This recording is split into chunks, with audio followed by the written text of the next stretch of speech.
हरे कृष्ण। सनातन ऋषि के YouTube channel पर आपका बहुत बहुत स्वागत है।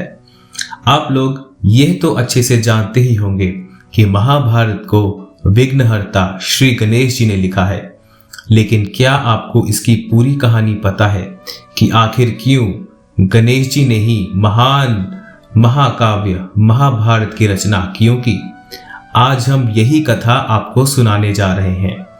और वैसे भी कहा जाता है कि कोई नई शुरुआत करने से पहले गणपति बप्पा को याद जरूर करना चाहिए।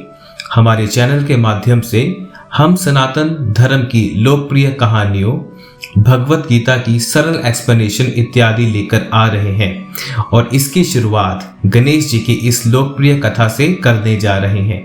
आई होप आपको यह कथा बहुत ही अच्छी लगेगी। इस कथा को अंत तक देखें और चैनल को सब्सक्राइब जरूर करें।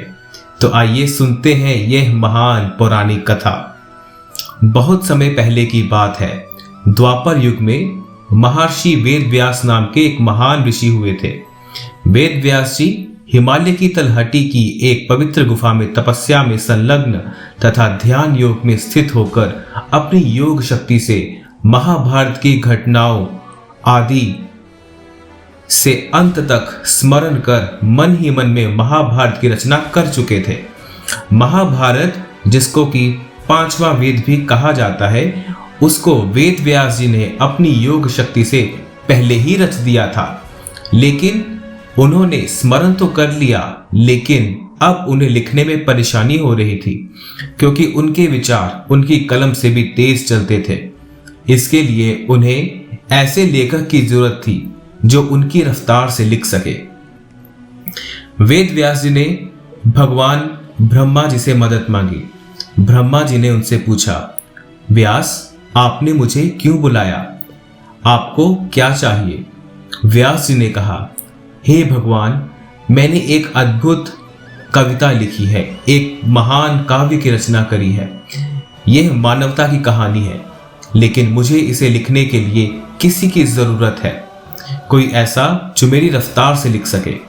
ब्रह्मा जी ने कहा, मुझे लगता है गणेश जी इस काम के लिए सबसे उपयुक्त होंगे, क्यों ना आप उनसे पूछें। वेद व्यास जी ने भगवान गणेश जी को याद किया।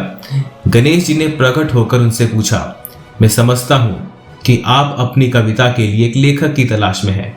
व्यास जी ने कहा, हाँ, मैं अपनी कविता को आपके द्वारा लिखवाना चाहता हूं। गणेश जी यह जानते थे कि व्यास जी बहुत चतुर और बुद्धिमान है। फिर भी गणेश जी उनकी परीक्षा लेने के लिए उनसे कहते हैं कि मैं आपकी कविता लिख सकता हूं, लेकिन मेरी एक शर्त है, मेरी कलम कभी नहीं रुकेगी। अगर आप कभी अपनी कविता सुनाते समय रुकते हैं तो मेरी कलम रुक जाएगी, तो फिर मैं शुरू से स्टार्ट नहीं करूंगा, मैं तुरंत वहां से चला जाऊंगा। अब व्यास जी ने थोड़ा सोचा और फिर कहा, मैं सहमत हूं, लेकिन मेरी भी एक शर्त है। आप बिना समझे एक भी शब्द या एक भी श्लोक नहीं लिखेंगे।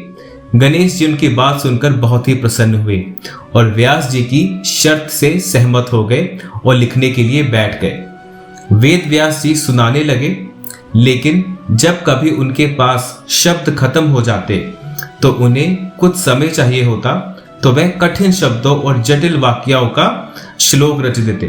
खुद भगवान गणेश जी को भी उन वाक्यांशों को समझने के लिए रुकना पड़ता, जबकि व्यास जी तब समय लेकर आगे की कथा सोच लेते।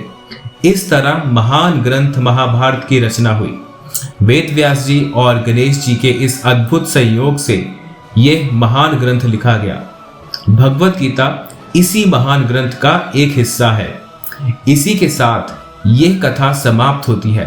आगे की वीडियोस में हम आपको भगवत गीता के अध्यायों को बहुत ही सरल भाषा में समझाएंगे, इसलिए आप चैनल को अभी से अभी सब्सक्राइब कर लें ताकि कोई भी वीडियो और कथा मिस ना हो जाए।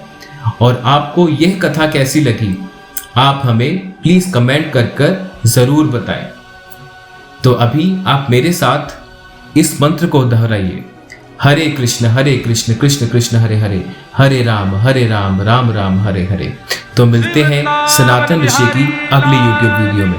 हरे कृष्ण। श्री राधा रमण लाल की, श्री राधा वल्लभ लाल की, गिरिराज धरणे की, श्याम सुंदर श्री यमुने महारानी की, रज रानी की, रस रानी की, श्री राधिका रानी की, श्री गोपेश्वर महादेव की, सब संतन की, सब भक्तन की, सब विप्रन की, समस्त ब्रजवासिन की, जय जय श्री राम।